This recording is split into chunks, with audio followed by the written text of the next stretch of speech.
असल में चीज ये है कि नौका समझते हैं कि लकड़ी की होगी। महात्माओं ने उसके लिए कहा हुआ लकड़ी की नौका, पानी वाली नहीं है ये नौका, जिस पर आप सवार हो, ये अमूलक नौका है, बहुत सागर में आ करके ये तैर रही है और डूबने वाली है। अगर तेज सूली तो किनारे सूरत लग जाएगी, और नहीं सूली तो सीधे 4 खानों में और 84 लक्ष्यों में जाने वाली है। अब जब उनको बैराग हुआ फूलदास को, तो कबीर चौरा काशी के बहुत बड़े भाग थे, बड़े भाग थे, छोटे नहीं, और बड़े भाग तुम्हें काशी में गिने जाते हैं। तो उसके बाद से तो बाहर ऐसे नहीं जैसे राजा लोग चलते हैं कि उनके साथ जैसे फौज फाटा, ऐसे उनके साथ तमाम चेले और पालकी और मतलब है चौट चल रहा बटोर रहा, इस तरह से बड़ी सांस होकर और बड़ा आराम, इस तरह से रहते थे। तो जब उनको विवेक हुआ, बुद्धि विवेक हुआ संसार का, सत्य सत का, तब उनको बैराग हो गया। तो चेले कहने लगे कि महाराज बहुत देर हो गई, अब सुबह आए थे और दोपहर के बाद हो गया, अब चलिए। तो कहने लगे देखो एक काम करो, तुम लोग पालकी ले जाओ, हम कल आ जाएंगे, कल आ जाएंगे। तो चेले नाराज होने लगे कि ये क्या बात है, क्या इनका असर होने लगा। कहने लगे नहीं चलिए आप, बस ले चलेंगे आप। तो नाराज हो गए गुरु जी, और कहा देखो ये है सेली, और ये टोपी फट से उतारा,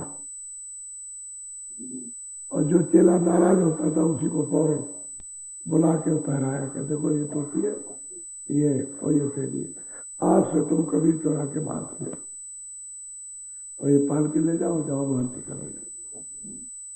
चेला ने पहली टोपी और सेली और पालकी में बैठ के आओ, अब तो वो तो उतर गए और वो उसको बना दिया। तो बीच में ये सोचता है कि कुछ दूर जाने के बाद सोचने लगा कि भाई इतना सुख था, इतना आराम था, किसी तरह की कोई तकलीफ नहीं थी, न खाने की, न कपड़े की, न रहने की, न सेवा की, और सब कुछ गुरु ने त्याग किया। इससे ये मालूम होता है कि इनको कोई बड़ी चीज मिल गई, इसलिए इनके मन में ये सुख भाई नहीं त्याग किया। तो उन्होंने कहा कि अच्छा, जब विवेक शुद्ध जब मति होती है तो विवेक होता है सत्य सत्य का, कि झूठा है ये सत्य है, हमको क्या करना है क्या नहीं करना। तो उसने कहा अरे भाई पालकी रखो यहाँ, तो उतर गया। तो अपने भाई को, उसने मंगलदास को कहा इधर आओ मंगलदास, ये टोपी पहनो और ये थैली, तुम आज से कबीर चौरा के महंत हुए, तो जाओ तुम, मैं तो महंत के साथ रहूंगा वहीं जाके। तो रास्ते में वो टोपी थैली पहरा करके पालकी में बैठा के बेच दिया और पैदल लौट के चला आया यार। अब तो महंत तो थे ही वहां, तो उन्होंने उनसे पूछा गोस्वामी जी से कि महाराज जहाँ ये महंत रहेगा वही मेरा, अगर आपने इसको कुछ दे दिया तो मुझे मेरे ऊपर भी दया हो जाएगी, मुझे भी कुछ मिल जाएगा आपके पास। जब इसको कुछ मिल जाएगा तो मुझे, मैं यही रहूंगा। कहते चलो, ये होता है बैराग। सब राज का भी ऐसा सुख नहीं, राज तो झगड़ा करता है, लड़ाई करता है, लोगों को मारता पीटता है, मानती मारती पड़ती नहीं है, राज मारता पीटता, उसको इतना आराम सुख चैन नहीं रहता, वो तो दिन भर फिक्र में रहता, रात भर लड़ाई करेंगे, इसको करेगा, उसको मारो, उसको मारो, इसका छीन लो, उसका। मानती में ये नहीं होता, मानती तो सब सुखों के ऊपर तो है शारीरिक, तो उसको त्याग दिया, तो छोड़ दिया, रहने लगे। अब देखिए सत्संग का असर हुआ, सत्संग न सुना होता उसने तो इतना बड़ा सुख और समृद्धि को त्यागता नहीं, छोड़ दिया। ऐसे जैसे पानी बह गया ऐसे बहा दिया। आदमी जो है कुल्ला जतोन करता है तो उसका खराब निकाल देता है, मजबूत हो जाता है खराब, ऐसे ही कहते हैं सब चलते हैं। और सत्संग में लगे, जब सत्संग सुनने लगे, सुनते सुनते तो उन्होंने भीख मांगी कि आप दया और कृपा कर दीजिए, मैं भी कुछ करूँ। तब रास्ता बता दिया, बताया रास्ता, और दोनों के दोनों वही रहने लगे और वही भजन करने लगे। किसी जगह पर रहे भजन कर, खूब भजन किया, दोनों ने भजन किया। और ये नहीं कि एक ने किया और वहां चेला गुरु का भाव तो खत्म हो गया। अब तो रह नहीं गया। क्यों कि रेवतीदास ने तो पूछ लिया भाई गुरु चेला का क्या मतलब क्या हो, तो उन्होंने बता दिया, वो तो खत्म हो गया। भजन करने वाला दोनों, और दोनों का काम बना। तो कहने का मतलब ये कि सत्संग से राजा को बैराग हो जाए, सत्संग से महंत को बैराग हो जाए, धनी वानी को बैराग हो जाए, सत्संग से जो है वो बुद्धवान अपनी चतुरता और वक्ता छोड़ दे। सत्संग मिलना चाहिए, सत्संग मिलना। और सत्संग में पढ़ने लिखने की कोई जरूरत नहीं, वो तो परा विद्या है, वो तो ईश्वरी, वो तो सनातन विद्या है। उसको जो प्राप्त कर लेता है वो सब पढ़ दिया। ये बाहर की विद्या तो आपने याद किया कर भूल जाओगे। जैसे कोई बीमारी लग गई तो बुद्धि अब काम नहीं करती, उससे याद नहीं करा, सब बोलते, जो भी पढ़ा था सब बोल रहे। और सामने आने को नहीं पहचान सकता, पागल जैसा बैठा रहता। तो ये विद्या तो ये बनावटी है, बाहर की विद्या, बुद्धि विद्या। तो बुद्धि विद्या मतलब नाश विद्या, नाश। और सूरत की विद्या है वो सत्य विद्या, अस्थायी अचल है, उसका विनाश नहीं होता, वही है। तो उस विद्या को प्राप्त करने उसके सामने कुछ नहीं। तो जब सत्संग मिल गया और समझ आ गई और रास्ता बता दिया तो साधन क्या करेगा। अब वो स्वामी महाराज ने पूरा विवरण सबका सुनाया कि भाई महात्मा पहले हुए, अब हुए, आगे होंगे, और उनका सबका दृष्टांत कर दिया। तो जरा सा ये बड़ा लंबा प्रसंग था, तो आज 4 दिन तो ऐसे ही हो गए इसमें, आपको सुनते सुनते 4 दिन, और अभी पूरा नहीं हुआ, अभी तो मतलब ये। तो कहने का ये है कि जब तक समझ पूरी ना आ जाए जो बना हुआ है संसार में, तब तक वो महात्मा पूरा समझाते। और फिर ये तो उसको नहीं, सबको लाभ होता है जो सुनने आते हैं। अब बहुत एक ने प्रश्न किया, सबको सुनने को मिल रहा, तो सबको सुना रहे। तो सब तरह के लोग हैं, कोई कम समझ के, कोई ज्यादा समझ के, कुछ करते हैं कुछ नहीं करते, सबकी समझ में आएगा। तो वहां कोई साधु किसी को थोड़ी बनाना था, उन्होंने तो किसी को साधु नहीं बनाया, अपना तो घर बार छोड़ के चले गए, लेकिन वो तो पूरे हो गए थे, तो उन्होंने तो किसी को साधु नहीं बनाया। साधु वहां किसी को नहीं बनाया, एक का भी नहीं आता है कि साधु बनाया। सबसे कहा अपनी अपनी जगह रहो, और ये रास्ता है। और फिर किसी ने तो कंठी माला तोड़ दी, जनेऊ फेंक दिया उसने तोड़कर, तो उन्होंने उसको पकड़ के पहनाया। तो भाई कंठी माला जनेऊ में तो कोई मुक्ति है नहीं, कोई 100 रुपये कुछ तो रास्ता ही अलग है। तुम 100 कपड़े पहनो, तुम एक भी कपड़ा मत पहनो, तो कोई 100 कंठियां पहनो, 100 जनेऊ पहनो, उससे कोई फर्क नहीं पड़ता, तो रास्ता ही अलग है। सही बात है कि रास्ता ही अलग है। तुम कोट पतलून पहनो, तुम कुर्ते पहनो, तुम धोती पहनो, कोई पैजामा कुछ पहना, उससे क्या मतलब, कोई लंगोटी लगाए, ये तो रास्ता ही अंदर जाने का, वो तो सब छूट जाएगा। नवा कुर्ता, न टोपी, न लंगोटी, न काला न सांवला। अब वो जब नहीं जानता है तो इसी में बन जाएगा, ये जनेऊ है, ये कंठी है, माला है, ये कपड़ा है, ये भेष है, भूसा है, गेहूं है, सफेद है, इसमें फंस जाते हैं लोग बाहर के दिखावे में, क्योंकि यही उनका वेशभूषा आधार है। आधार तो कुछ है नहीं है, आधार तो ये है बाहर की बनावट का, उसका आधार ले लिया। तो गोस्वामी जी महाराज तो चले गए घर से, लेकिन उन्होंने तो किसी को साधु बनाया। इनके बाद जितने भी आए सब गृहस्थी आए, और गृहस्थियों का काम किया, साधु नहीं बनाया बोलो, और पार किया बोलो। तुलसी संत जो तुलसी संत जो भाता, निज निज संत जुबे गाधा। कहते हैं कि जो कुछ भी संतों ने शब्दों का वर्णन किया, जो शब्द के बारे में बताया वो सब उन्होंने देख देख करके सुन करके, और जब वो आगाज इनाम में जब पहुंचे तो उन्होंने सब वर्णन किया। बिना देखी हुई नहीं बात करते, बिना देखी हुई बात तो किताब में समझ में आएगी नहीं। जब तक देखे हुओं का सत्संग नहीं मिलेगा वही किताब समझ में नहीं आ सकती, क्योंकि ये तो अंदर ब्रह्मांडों की चीजें हैं और ब्रह्मांड का रास्ता खुला है।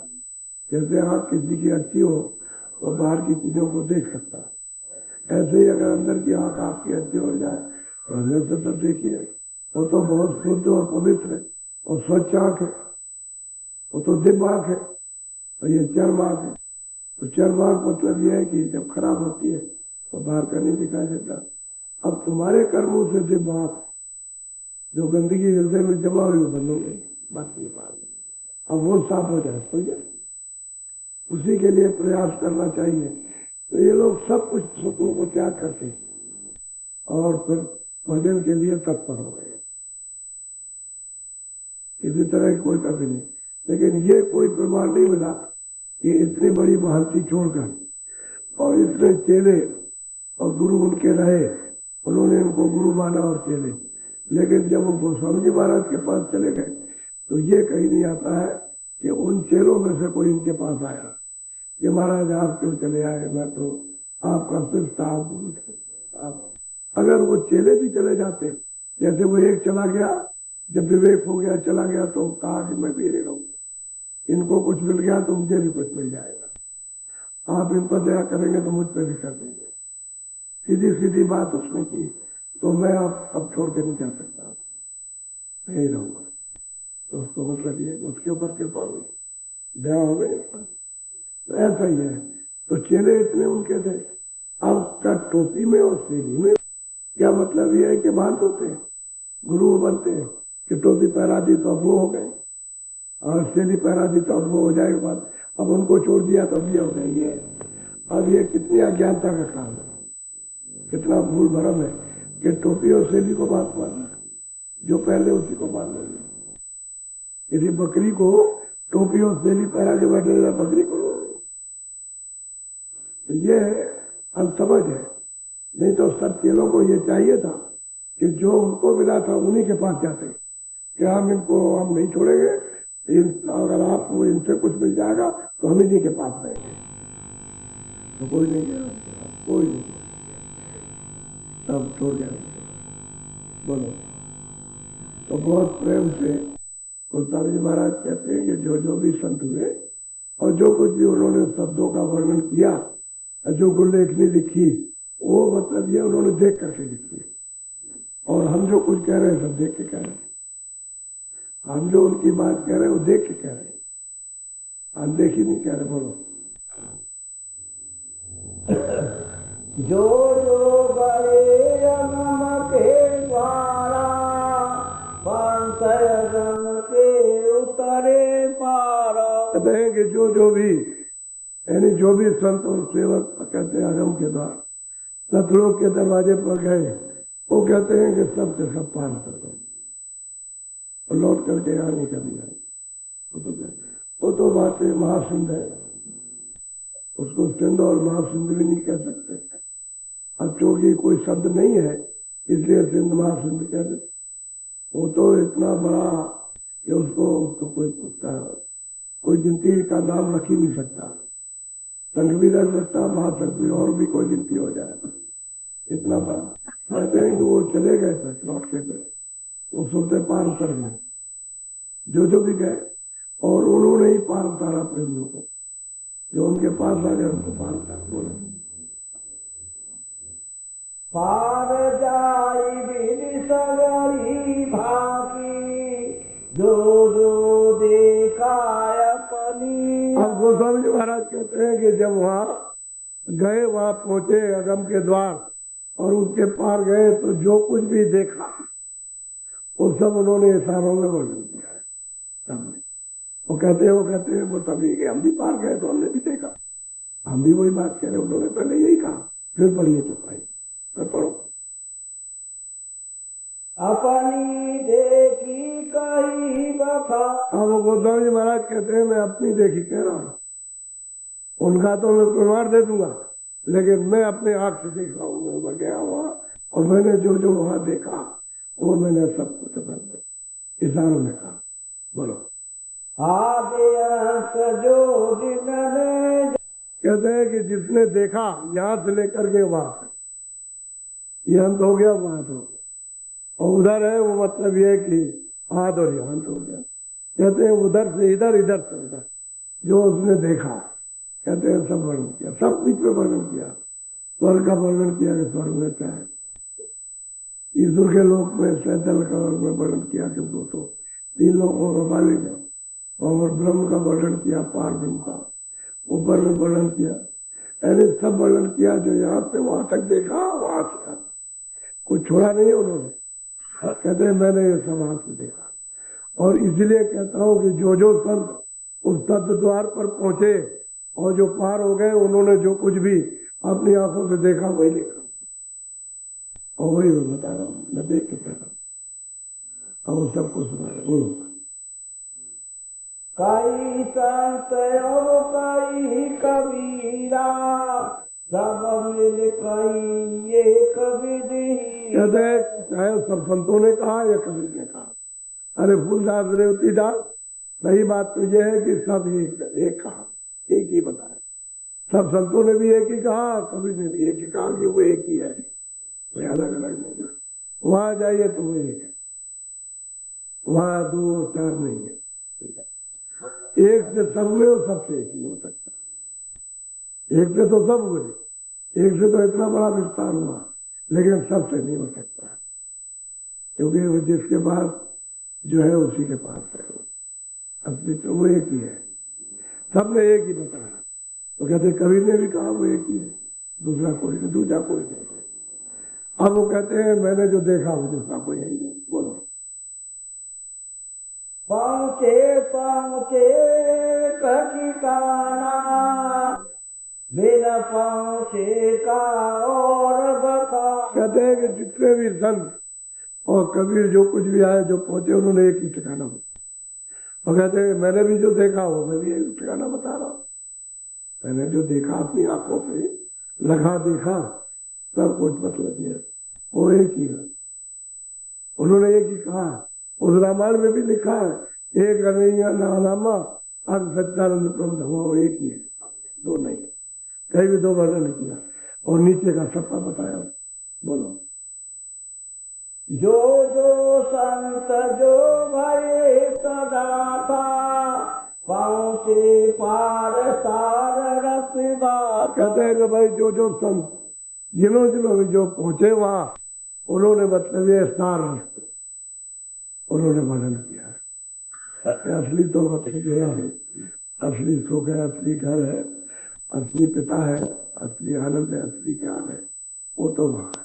उसका उन्होंने सिर्फ संकेत में इशारे में किया कि वहां की लीला और रचना, वहां की सुंदरता, वहां की शक्ति, वहां का आनंद, वो कोई वर्णन जबान से नहीं कर सकता, वो जबान की चीज नहीं है, इशारे तो हो सकते।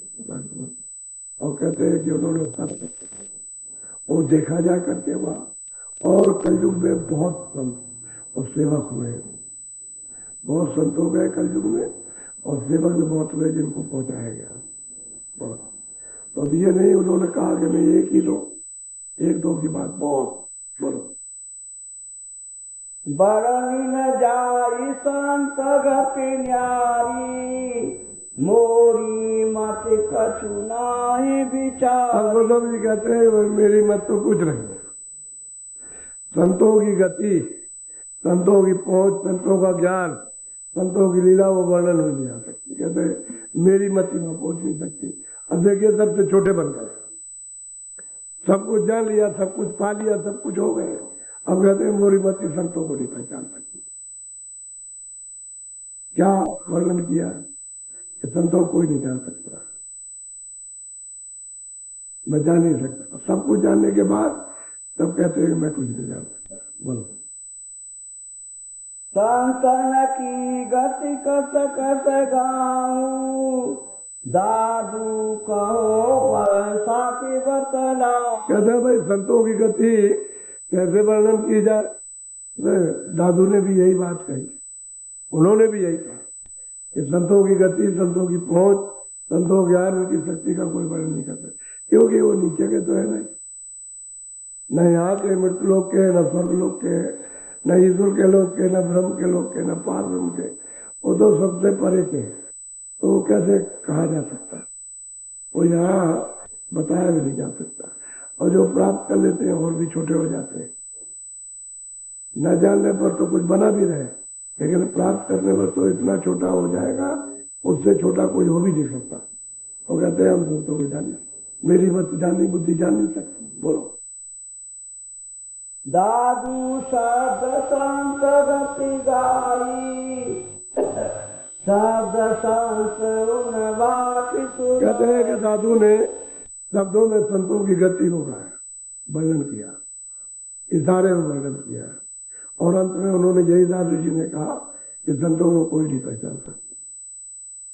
ये उन्होंने, कोई आदमी ये न तो मैं पहचान लूंगा, और पूरे मतलब पहचान लेते होते तो पार उतर जाते। पहचान नहीं, वो पहचान करा दे थोड़ी बहुत। पहचान तो जब होगी जब वहां पहुंच जाओगे, तब आप कहोगे कि मैं कुछ भी वर्णन कर सकता, तब ये कहो सही है, सच्ची बात सही। अब ये सब शंका दूर हो गई। बोलो।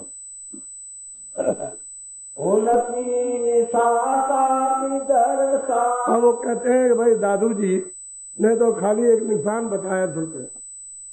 हाँ, उन्होंने भी कुछ नहीं शब्द साक्षी जो कुछ भी वर्णन किया, कहते मैं तो कुछ जान नहीं सकता। उनकी महिमा को पर एक इशारा किया उन्होंने, ताकि शब्दों और कह के जब रहे तो उसके बाद लोगों को पार किया तो चले गए। बोलो बोलो। उनकी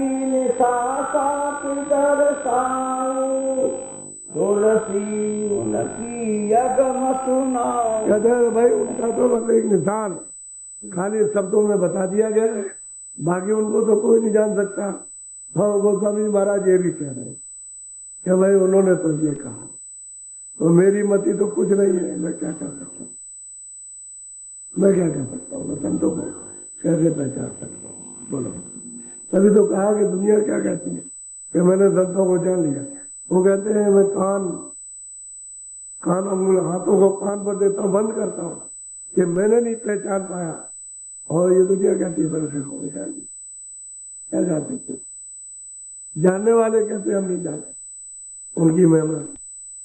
और जो नहीं जानते हो कहते हैं जानते, मूर्खता, अज्ञानता। बोले। दादू जानन कोई संतन की गति गोई, दादू जानन। और कहते हैं दादू के भाई कोई संतों की छुपी हुई गति को कोई नहीं जान सकते। योगी नहीं जान सकते, योगेश्वर नहीं जान सकते, ऋषि मुनि नहीं जान सकते। कहते हैं उनका तो छुपा हुआ राज है, कोई नहीं। अच्छा, जो गुप्त संत रहते हैं उनको तो कोई नहीं पहचान सकता, उनको तो कोई नहीं। हालांकि वो संत तो जानते हैं, लेकिन वो कह नहीं सकते, क्योंकि उनको इसी तरह से भेजा गया है कि उनको कोई नहीं जानेगा। पागल बने रहेंगे, सीधे बने रहेंगे, घर में सीधे रहे, भेड़े चलाते रहेंगे, समझ ढोरों को चलाएंगे, ग्वाले बने रहेंगे, कोई और काम नहीं करेंगे, ऐसे ही बैठे रहेंगे, तो उनको कोई नहीं जान सकता। बस उनको ये करार कर देता है पागल है, या ऐसा कह देंगे इसको बुद्धि नहीं है, या ऐसे कह देंगे कुछ जानता नहीं, बस करके छोड़ देते और रहते हैं वो। और वो सब जानते हैं, आदि से अंत तक सब जर्रे जर्रे का उनको मालूम है, और भक्त बस बन करके काम करते रहते हैं। ये उन्हीं का काम है जो आपका करोगे भाई हम महात्माओं से मिल जाए, हमको कोई मिलना मिल जाए, पूरे मिल जाए हमको कहीं ना कहीं, ये उनका काम है पहुंचाने का। वो गोपनीय संतों ऐसा जरिया पैदा कर देंगे किसी को पता नहीं, आप नहीं पहुंच जाओगे। कहते खोज करना चाहिए, मिल जाएगी, जो खोज करेगा उसको मिल जाएगी।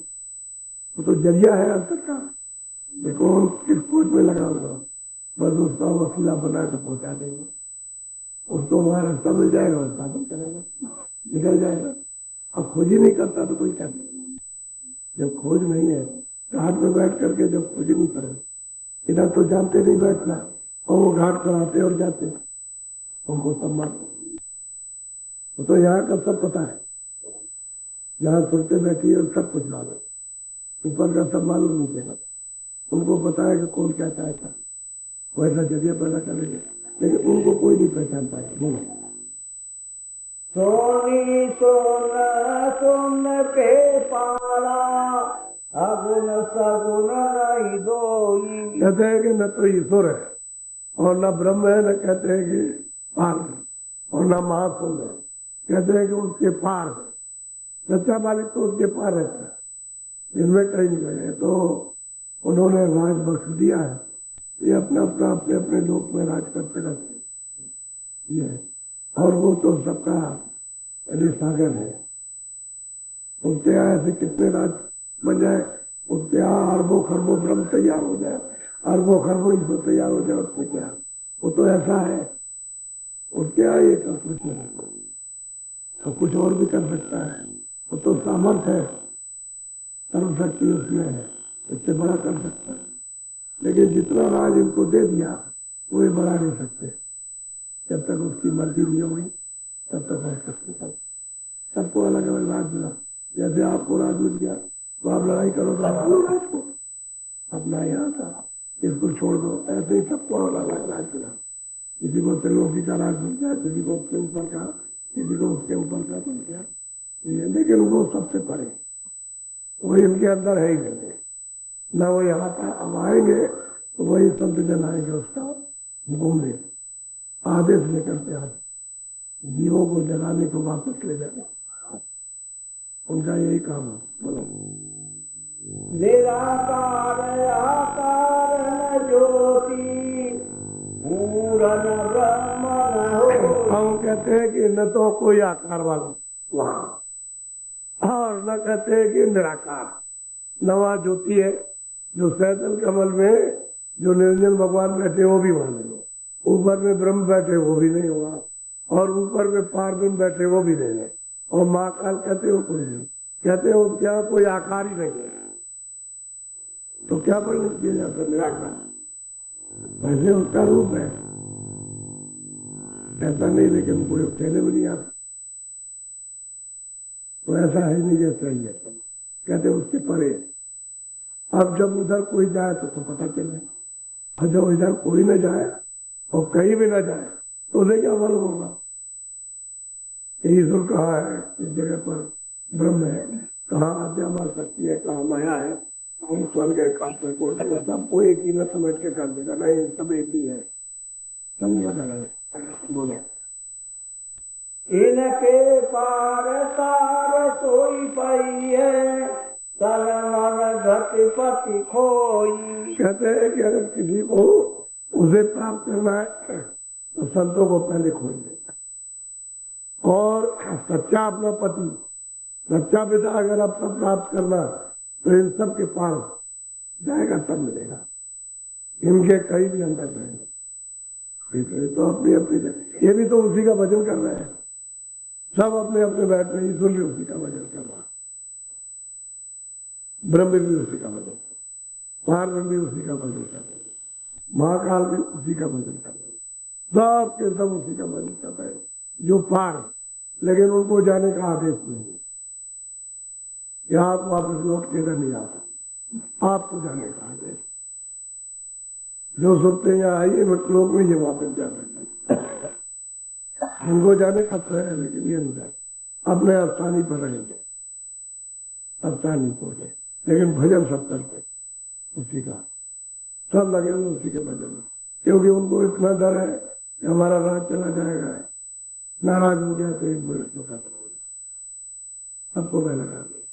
तो समझते ईश्वर नहीं डरते या ब्रह्म नहीं डरते, पर बहुत डरते, जैसे तुम डरते हो एक दूसरे से, छोटे बड़े से, बड़ा बड़े से, बड़ा बड़े से, आप डरते रहते हो, राजा भी डरता है रैयत से, रैयत भी राजा से डरती है, सब डरते रहते एक दूसरे, छोटे और बड़े अधिकारी कर्मचारी सब डरते, मैं लगा हुआ से वो भी डरते कि पता नहीं नाराज हो जाए तो सब,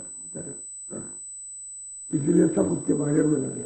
और सुरते जो आई है वो इन्होंने भुलावा फूल डाल दी, भूल डाल दिया, पर्दा डाल दिया, तो ये भूल गई, नहीं इनको याद करती ना उसको याद, ये किसी को याद नहीं करना, ये दोनों से बचती। जिसने खोल में डाला उसको भी नहीं याद करना, और जहां से तुम आई उसको भी याद नहीं करना। जब तक महात्मा ना मिले तब तक वो इनको भी नहीं समझा सकेंगे और उसको भी नहीं बता सकेंगे। जब वो पूरे मिल जाए तो बताएंगे, अरे भाई मांग के तो तुमको ये ले आए, और तुम्हारा सच्चा पिता और पति तो तुम्हारा वहां है, तुम चलो, तो फिर मदद करेंगे, सहायता करेंगे, देखेंगे। तो त्याग तो होना चाहिए ना, जिसकी अगर पकड़ रखी है ना ऐसे कर दो, आज छोड़ना नहीं चाहते। वो होता बंदर का, बंदर की बंदर बंदरी अपने बच्चे मर जाती है तो चिपकाए रहती है, चिपकाए रहेगी, छोड़ेगी नहीं। अब वो मर गया, बदबू भी आ रही, लेकिन उसको चिपकाए नहीं, ऐसे ही पकड़ रखा है संसार में, करके छोड़ते तो कुछ नहीं है कि भाई चलो हम अपनी समृद्धि को प्राप्त कर लें, सब सुख को, सब आनंद को, सब संपदा को, वो तो नहीं आप बस को पकड़े रहते, तो बस कैसे जाओगे आप? अरे इसको छोड़ो तो घर चलो। छोड़ने का मतलब यह है, शरीर का तो जब तक रहेगा तब तक निर्वाह होगा, वो तो कर ही रहेगा, लेकिन मन से तो छोड़ो। अब पकड़े हुए मन से, तो मन ही तो धोखेबाज है, इसलिए तो ये सब गंदगी जमा कर ली और फिर उसमें फंस गया। अर्जुन जो ने मन को तन को दे दिया, उनका साफ हो गया। जो मन तक नहीं देते वो संसार को पकड़े रहते हैं, छोड़ते नहीं, और सब छूट जाएगा, देखते देखते भी छूट जाएगा। अभी समय पूरा होता है तो सर से निकाल दी जाए, ये सब का सब धरा रहता है, कोई किसी का न रहा, कौन किसकी मदद करने आता है जाता है। अरे भाई जो चाहे वही से चल दिया, और किससे मिलेगा, कौन किसको बताएगा, इस किराए का। इसलिए ये हमारी जो खेप है मनुष्य शरीर की, अब की इस नैया को आप जिस पर सूरत बैठी उसको पार लगा दो।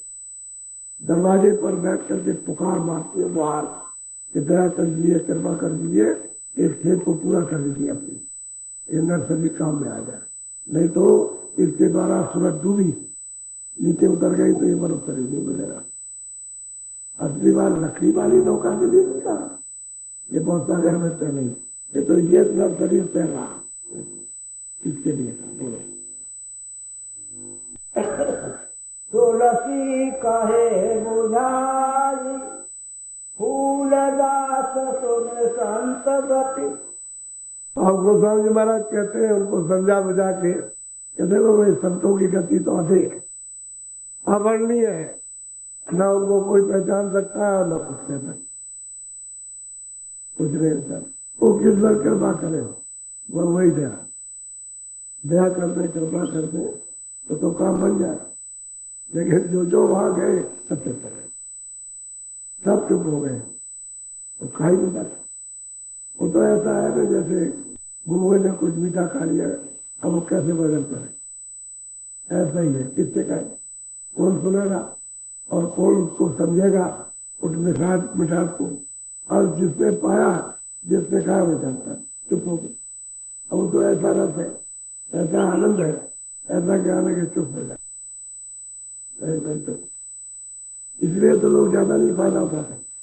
झगड़ा करोगे तो फायदा नहीं होगा, और प्रेम करोगे तो तुम्हारा काम हो जाए। तो आपको प्रेम करना आता ही, झगड़ा करना है, क्योंकि झगड़े में तो दिन और रात रहते हैं, वही झगड़ा संतोष से भी करते हो। तो प्रेम का तो कहीं नाम ही, प्रेम घर में भी देख रहे हैं, तो कैसे जाओगे? तो प्रेम का सागर है, ये प्रेम की बूंद भी नहीं है, यहाँ प्रेम की बूंद भी नहीं है। ये तो ओस है, जैसे ओस पड़ी उसको क्या दिया, सूरज जैसे आया पहले धूप निकली बस हो गए, ऐसे सूखे। ये तो ओस है, ये प्रेम की ओस है, होगी स्वार्थ की ओस, निस्वार्थ नहीं है, तो उससे तो तृप्ति कभी होने वाली नहीं। और वो वहां सागर है, अकाल सागर, तो कैसे आप जान सकोगे सबसे? बोलो। दारू ताक बताए, निशा बूझ के यह कही। कहते हैं कि भाई दादू ने जो कुछ भी जो वर्णन किया है वो रास्ता बता दिया, और रास्ता देख के बढ़ो। उन्होंने रास्ता प्राप्त किया, अपने गुरु से प्राप्त किया, महापुरुष से, और फिर जो उन्होंने रास्ता देखा तो सब उन्होंने कहते हैं उसका निशान बताया, इशारा किया, भाई रास्ता जल्द जाने का ही है। और दादू ने पहुंचाया लोगों को समझा बुझा के, जब पकड़ लिया रास्ते बना लिया तो मदद की और पहुंचा दिया लोगों कि भाई दादू ने तो ये कहा, हाँ तो ये बाहर तो थोड़ी बताया था, उन्होंने तो देखा हुआ था, तुमने आज सुना हुआ पकड़े हो, किताबों में पढ़ते हो सुनाते हो, वो तो तुमने देखा नहीं है, तो ये सबको सुना रहे हो। फूलदार रेवतीदास कभी कहते भाई कबीर ने तो ये कहा था और तुमने तो कबीर को देखा ही नहीं, तुम सैली और टुकड़ी में होते रह गए, जिसने सैली टुकड़ी पहली बात हो गया भागी बात किसको कहते हैं बोलो। फूलदास सुनियो शीतलाई, यह दादू की साकी कहते मैंने तो दादू का प्रणाम दिया है, तुम चित्त लगा करके इसको सुनो और समझो। मैंने तो एक का प्रणाम दिया मुझसे कभी नानक का प्रणाम दे दिया, कभी किसी का दे दिया उन्होंने। हाँ अभी काशी में गए थे और वहां रगड़ा पीट किया, वहां मत जाना, नास्तिक है नास्तिक। अब काशी के सब लोग नादारी उसको नास्तिक करेंगे, वो नास्तिक है, वो भगवान को नहीं मानता। साधु तो जरूर है और ब्राह्मण भी है, लेकिन बिल्कुल नास्तिक है, कोई मत जाना। और कोई अगर पूछने आया कि उसकी कुटी कहाँ है तो कुटी भी मत बताना, अगर तुमने बता दिया तो वहां पाप लग जाएगा। ये काफी बटोरा को वहां ये उपदेश कर रहे हैं, हम ये उपदेश करेंगे, कितने लोगों को वहां से निकाल लेंगे और वहां के काशी के अपने लोग हैं। अगर काशी के पास पहुंच जाते तो लाखों दोस्तों को पहुंचा दिया, इनको क्या दर्शन, इनके पास तो समुद्र है, इनको क्या है। और वो कहते हैं कि हम तो कोई नहीं जान सकता तुमको, क्या जाने ये बात। तो समझा रहे कि भाई चित्त लगाकर तो मैंने तुमको दादू का एक प्रमाण दिया, कबीर का भी प्रमाण दे दिया, उनको समझा दिया कि भाई वो तो देखा हुआ उन्होंने लिखा, सुना हुआ नहीं लिखा। तुम सुना हुआ कह रहे और वो देखा हुआ कह रहे, भाई वो सुना हुआ नहीं देखा हुआ, तो देखा हुआ लिखा उन्होंने ताकि शब्दों में वर्णन कर दिया, और तुम अब उसको पढ़ते हो और देखते नहीं हो। कैसे जाओ जो संत ने देखा मानी, रूप एक रहे अकाई। कहते हैं कि भाई जो कुछ भी संतों ने उन्होंने अपनी आंखों से देखा है, घाट पे बैठ के घाट पे चल करके, कहते हैं उसका रूप रंग रेखा नाम कुछ नहीं, हरे है, उसका कोई रूप नहीं, इसलिए उसका कोई नाम, उसका कोई रूप नहीं, न पहले नाम था न पहले रूप, न उसकी लंबाई चौड़ाई, कितनी लंबाई चौड़ाई है, माँ सबको कहो और कितने सबको कह डालो, तभी उसकी लंबाई चौड़ाई नहीं कोई नाप सकता, कितना सबसे बड़ा, दो रूप रेख रंग से सबसे परे परे है। इसके अंदर कहते संतों ने उसको देखा, उसको पाया, भगवान जी कहते हैं कि मुझे भी मिला, वो भी कहते हैं मुझे भी मिला, मुझे भी मिला, लेकिन मैं संतों को नहीं कह सकता, सबको जानते हो कहते हैं। तन भीतर जो लखाया देखा, रूप रेख ना रहे आदेश। कहते हैं कि भाई मैंने तन के यानी तन दरवाजे पर बैठ करके, तन रूपी द्वार पर बैठ करके सब कुछ देखा। कहते हैं भाई उसका रूप रंग ये कुछ नहीं। अच्छा सही बात तो यह है कि जो सूरत का रूप है वही मालिक है, उसी रूप की सूरत भी है और उसी रूप का मालिक। कहते हैं वो आदेश है, इसलिए सूरत का कोई रूप नहीं, किसी ने बोल नहीं क्या सूरत का रूप है, इसका भी कोई वर्णन नहीं कर सकता। जब तक पर्दों में है तब तक तो कोई कुछ कह ले, और जब पर्दों से निकल के अलग चली गई अदेख में, जिसका रूप रंग जिसका नाम है वही इसका रूप है। इसलिए वर्णन करने में आएगा। वर्णन करने में तो वो चीज आ सकती है जहाँ के उसका रूप रंग कुछ ऐसा है ऐसा ऐसा, जहाँ रूप है उसके नीचे उसका कोई चित्र बन नहीं सकता। तो सारा तो हो सकते हैं कि भाई प्रकाशमान है, ऐसा है, ये तो सब कह सकते हो, ऐसा हाथ कर सकते हो इसमें बड़ा है उसका, लेकिन कोई कह नहीं सकता।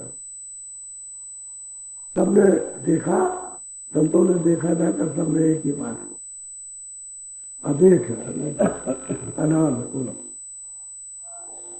जाके रूप रेखत सुनाई तो वो देखा बत के। हम गुरु गोविंद जी महाराज कहते हैं कि भाई जिसके रूप और जिसके रंग और जिसके नाम कुछ नहीं है उसको मैंने देखा।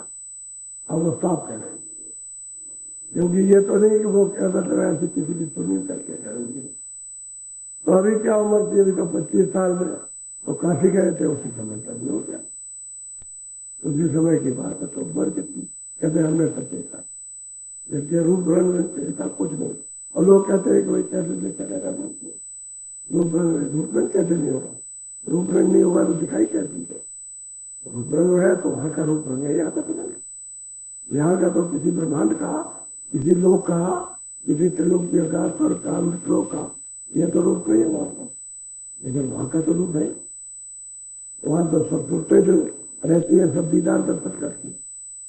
और फिर यह है कि झुंडों के झुंड, कितने झुंड होंगे, कितने झुंड, मतलब ये है कि 10% 1-2 झुंड होंगे। इसलिए तो यहाँ किसी लोक में कहीं सब मिला करके सुनते इतनी भी नहीं है, वहां जो सकते तो अद्भुत मतलब है। कहते गोस्वामी महाराज के हमने देखा, अब वो ठोक करके कह रहे हैं ना हमने देखा। बोलो जो जो संतन दिल में देखा दिन दिन भाका यज्ञ। अब फिर उन्होंने घुमा के कह दिया कि भाई जो जो संतों ने दिल में देखा, यानी हाथ पर बैठ करके देखा, और जो कुछ वर्णन किया वही मैंने कोई दूसरी बात थोड़ी कही। तीसरा कह दिया जो उन्होंने देखा मेरे ऊपर भी बहुत चपा सीधी बात कह रहा, ऐसा नहीं, लेकिन डाल दिया सब संतों का, सब पर छोड़ दिया। बोलो दादू दिल विच देखा रंग रूप नवी रेखा। और कहते हैं दादू, कहते हैं मैंने तो दिल देखा, कहते हैं ऐसे को देखा जिसका रूप रंग नहीं था, कोई निशान नहीं हो, उसको मैंने देखा। अब ये वही दिखाई देगा, आपको तो दिखाई देगा, जब वहां पहुंचेगा तभी देखेगा। उसी से सब हुआ, जितना भी जो कुछ हुआ सब उसी से बोला। हद हद वेदक ते भवखाने मैं का बेहद देख। हम वो दादू कहते हैं कि भाई इन्होंने तो हद समझ गया, इसको कह दिया भाई इसका बखान करते हो, हदबंदी बना दी, और मैं बेहद की बात करता हूँ। तो ये कैसे उसको जान सकते हैं, न कदेव जान सकती, न वेद जान सकते हैं, न कोई योगी, न कोई ऋषि, न मुनि को इसको जान सकते। मैंने तो बेहद को देखा, वो ये हदबंदी देखते हैं, तो ये कैसे उसको जानेंगे, वो कोई नहीं जान सकता। बोलो मोला से कसैयद और पंडित ये हुए अपनी टेका। कहते हैं कि भाई मुल्ला, शेख सैयद और कहते हैं पंडित, ये सब अपनी अपनी टेक में मत, ये भूल गए, इनको क्या पता है, इनको हदबंदी भी नहीं मालूम, यानी मतलब उसका भी पता नहीं जो बेहद है उसे तो जानते ही। इनको न स्वर्ग जाने, न बैकुंठ जाने, न मुल्ला जाने, न शेख सैयद जाने, और न पंडित जाने। और मतलब यह है कि सुनाना सबको, आप अंधे बैठे और अंधों को सुना रहे हैं, तो उसकी समझ में आएगा क्या? अरे वो तो कुछ नहीं सुन रहा, पकड़ा ठीक है के लिए अच्छा उसने लगा था क्या सुन गया है, एक जात से जात कथा सुन रहे। वैसे तो नौजवान था, कथा सुन रहा, तो उसने वैसे तो बोला नहीं, चले भाई ब्रह्मा कहा, विष्णु कहा, योगा विश्वास करना चाहिए, उनकी भक्ति करनी चाहिए, ऐसा करना चाहिए। ये बहुत कुछ वर्णन कर रहा था, वो भी सुन रहा था। उसने सोचा कि चलो जब ये सब वो चले जाएंगे तो हम परमेश्वर पूछेंगे। तो बैठा रह गया, सब चले गए तो पंडित चलने लगा। तो चलते हुए पूछा, पंडित जी बताओ, एक बात बताओ कि जो तुमने कहा कि भाई भक्ति करना चाहिए, ब्रह्मा को मानना चाहिए, शिव को मानना चाहिए, ये बताओ तुमने देखा है? तुम लोगों ने उसको देखा? चले देखा मैंने। तो कह रहे इसको क्या, फिर क्या बात करता, फिर इसको क्या समझता था जब देखा नहीं है तो क्या भक्ति करेगा? जब तुमने देखा नहीं तो उसको क्या कहता? देख, मैं रोज देखता हूँ और मेरा जिससे पाला पड़ता हूँ मैं रोज। तो वो कहते, वो जाट कहता है सदा हमारी बाणी, यदि दाहिनी तरफ हमारी रहना चाहिए तो कहता बाणी रहती है, और सन्मुख नठा, नट हमारे सन्मुख रहता है, मैं नट लेके चलता हूँ। और 3 देवरक्षा करे और रोटी नून नठा, रोटी और नमक और मट्ठा कहते हैं वही छाछ, कहते हैं ये 3 देव हमारी रक्षा करते हैं। तो क्या ब्रह्मा में कुछ बात करेगा? और देखा कुछ नहीं। तो असल में जाट अगर मिल जाया था तो एक बात पूछेगा तो तुमने देखा है? तो दिन देखिए तो कहते हैं शेख सैयद मुल्ला ऐसे कुछ आते हैं कि खुदा कहाँ रहता है, भाई कहाँ है, मुझे पता है, बस ये उनको पता नहीं, आसमान से कोई बांग लगा रहा कि नहीं लगा रहा। उनसे कहा जाए भाई तुम्हारे अंदर में बांग हो रही है, तुम उसको सुनवाने के लगे, तुमने कहा कि हमको जो पता है वही। तो मोहम्मद साहब नाराज हो गए, नाराज होकर के ऐसी इबादत बताई कि हमेशा खड़ो, उठो बैठो कान पकड़ो, और जमीन में चुको, उठो बैठो कान पकड़ो, बस ये करते रहो। तो उठा बैठे करने से वजन होता है, ऊपर करो नीचे करो, नीचे टेको ऊपर करो, और नीचे बैठते रहो, कभी एक घुटना टेको, ऐसे कहीं भजन होता है? भजन तो शांति में होता है। तो जब नाराज हो जाए कोई महात्मा तो यही आपको बता देगा। और भगवान साहब नाराज हो गए तो ऐसा बताया कि छोड़ भी नहीं सकते आप, किसी को करो और जान भी नहीं सकते खुदा कभी मिलेगा नहीं। अरे इबादत तो करना आता नहीं है, ये जिस्मानी ख्वाहिशें उनको लेकर के बैठे रहते हो, और हमारी तो इबादत जानते नहीं कि क्या। इसलिए सबका नाम दादू रख दिया, शेख सैयद मुल्ला और पंडित, ये कहते हैं कि सब के सब यहाँ बने पड़े, जानते ही नहीं। ये कहते हैं कि उसको हाथबंदी को भी नहीं जानते, तुम्हें आपको क्या जाने? बोलो। वो साहिब सबहिन से न्यारा, कोई कोई संत न से। वो दादू कहते हैं कि वो जो साहब है वो मतलब ये ब्रह्मा विष्णु स्वर्ग वैकुंठ ईश्वर ब्रह्म पार ब्रह्म मां सबसे अलग है। और कहते हैं उसको कौन जानता है? कोई जानता नहीं। ये नहीं कहा कि कोई नहीं जानता, कहते हैं कोई कोई नहीं जानता। और कहते हैं कि मैंने भी उसको देखा, पार देखा, हद के पार, वो गया मैंने उसको देखा, अपने को कोई कोई जानता, सब थोड़ी जान लेंगे। बोलो। दादू जी न हुए, दादू जी नली न हुए पाया, जो वो कहूँ अगमय देखा। वो कहते हैं कि दादू ने कैसे पाया तो ठीक हो गए। जो दिन हो जाएगा इस तन को मन को दे देगा गुरु को, और दिन हो जाएगा कि हम कुछ नहीं है, वो पा जाएगा। कहते हैं उसने पाया, कहते हैं मैंने दिन हो गया आपको, तब मैंने अलेख जो रूप रंग रेखा परे उसको मैंने तब ऐसे नहीं मिला, बिना दिन हुए नहीं मिला, भिखारी हो गए भीख मांगने के लिए। तो किसके दरवाजे भीख मांगो? उनके दरवाजे।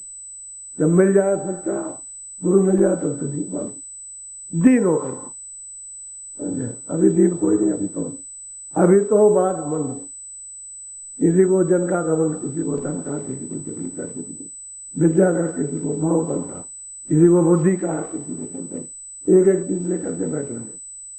और वो दीन ही नहीं है। दीन हो जाओगे तब तो कुछ नहीं जानते। कहते हैं तब मैंने उसको पाया, विधि बताई उन्होंने कि तुमको मिला कैसे? कहने लगे कि मैंने ऐसे पाया।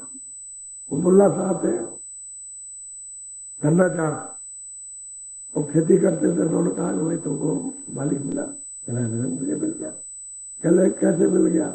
कहले मैंने दुनिया को यानी उखाड़ करके इधर से और इधर लगा दिया, इधर उधर फेंक दिया, इसको लगा दिया, इधर से ध्यान हटाया, इधर लगा दिया। इसी का तो घमंड है। अरे दुनिया के जहां जहां मन बुद्धि लगाई, इसी का तो घमंड है। इसको इधर से हटा करके मैं लगा दिया। धान को पौधों को उखाड़ो ऐसे लगाओ, ऐसे मैंने इधर से उखाड़ लिया। इधर अपने अपने कहने का ढंग और तौर तरीका इशारा है, इधर से हट जाओ, इधर से हट जाओ। अब दादू कहते हैं मैं तो दीन हो गया तो, और मैं छोटा नहीं होता, मैं किसी चीज में बना रहता, घमंड किया रहता है, कहा रहता, बनावट रहती है, कुछ नहीं, मैं कुछ नहीं, तो दीन हो गया, सदा है। दीन कहते हैं सदा रहते, तरमन सब कुछ दे दिया, जैसा चाहो ऐसा, तो कहते हैं तब मुझको मैं। वही गोस्वामी जी महाराज कहते हैं मैं तो बिल्कुल मतलब है मती का ओछा, कुछ नहीं करा, और जो संगति हो गई। जिन दिन जाना तिन पहचाना, मिट गया मन का। कहते हैं कि जिन्होंने देखा उन्होंने जान लिया और सब धोखा मिल गया, और जिन्होंने नहीं देखा उन्होंने धोखा। तो दुनिया धोख है, संसार जो है वो धोख है, इसी में फंसे रह गए सबसे। और जिन्होंने देख लिया सब धोख होते हैं, कहते हैं यार कुछ है ही नहीं। तभी तो उन्होंने कहा कि यार कुछ होता तो बता के महात्मा जाते, यहाँ ये है, ये है, ये है, यहाँ सुख का नाम नहीं। ये जो सुख आप कह रहे हो, ये तो मतलब वो जैसे छड़े, तो छड़े में तो कोई चीज आता नहीं है, छड़े और वहां सुख आता है, वहां कले कहा, वहां कर्म का, पाप का, पुण्य का, देही का, वह नाम निशान, कोई पता नहीं, सब निहंग है। मालिक भी बैठ रही है और सब नहीं पड़ती बैठी, कोई पता किस तरह का नहीं मिला। जो देखा घटमाई, जिन जिन संतन सब कही। हम कहते हैं कि जिन लोगों ने अपने घाट पर, दोनों आंखों के घाट पर, जहाँ सूरत का घाट है, वहां पर जो जो बैठे और वहां से चल करके जिन जिन ने देखा उन्होंने सब देखा, सब नीचे तो घाट में है, तो इधर ऊपर घाट है, अंदर ऊपर जाने का रास्ता है। सूरत तो यहाँ बैठी है, कोई इधर नाक में, कोई गले में, कोई इधर तो बैठी नहीं, वो तो यहाँ बैठी हुई है। और यही से ये मेरुदंड जो सीधा आता है उसी में अपना प्रकाश देती है, तो शरीर चलता फिरता, और प्रकाश को समेट ले तो ये लुंज हो जाएगा, बिल्कुल ऐसे कोई काम नहीं करेगा, वर्ग ही नहीं करेगा ऐसा ही। जब सूरज का प्रकाश समेट जाता है तो शरीर बिल्कुल ऐसे मृत्यु हो जाती है, ऐसा होता है। जब वापस लौट करके आएगी तभी संचार होता है, नहीं तो मृतक हो गया, चल फिर नहीं सकता, क्योंकि सूरज तो ऊपर चली गई, सिमट गई, उसका भाव प्रकाश को सिमट गया। अब वो जब आएगा तो शरीर में, जब कमरों में फैलेगा तभी इसमें चेतनता आएगी, तभी उठेगा, नहीं सुन बिल्कुल स्थिर हो गया, जैसे मट्टी हो जाता है ऐसे। साधन में ऐसा ही होता, बैठे रहो, उधर का रस लेते रहो, उधर रस लेते रहो। तो कभी कभी तो धोखा हो जाता, घर वाले अचानक उसको उठा दे, लेटा हुआ बैठा होगा, अरे तो मर गया, चिल्ला पड़ते हैं, क्या मर गया, अरे बाप से मर गया, तो चिल्लाना नहीं चाहिए। अगर साधन बजे में बैठा हो तो क्या अपने आप उठ जाएगा, बड़ा शोर मचाने को। कभी कभी ऐसा हो जाता किसी घर में, तो बैठा रहता, खिंच गया, ऊपर चला गया, वो तो बैठा रहेगा बिल्कुल ऐसे ही, तो उसको ऐसे हिलाते कुछ हिलाते मांगते हैं कि मर गया। छूना होना नहीं चाहिए, चुपचाप रहना चाहिए, वो अपने आप आ जाएगा, ऊपर से निकल कर जाएगा। ऐसा वो अपने मकान को जानता है कि मेरा ये पिंडा है, मुझे उस पर जाना है, तो वहां से घूम घाम करके लौटे। अच्छा,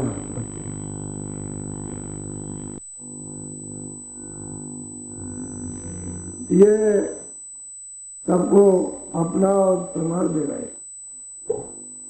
सबका प्रमाण, तब ये संतुष्टि, ये भयम और शंका तब निकलती है। नहीं, शंका वहम तो बड़ी खराब, शंका तो सबका नाश करती, सबका घर बर्बाद कर दे, इसको बर्बाद करे, उसको करे, सब बर्बाद। कोई जगह अपनी शंका हो जाए तो सभी फूटन हो गए, और निशंका में मेल हो जाता है। अब बताइए वहां शंका का क्या था, वो तो रास्ते ही था निशंका।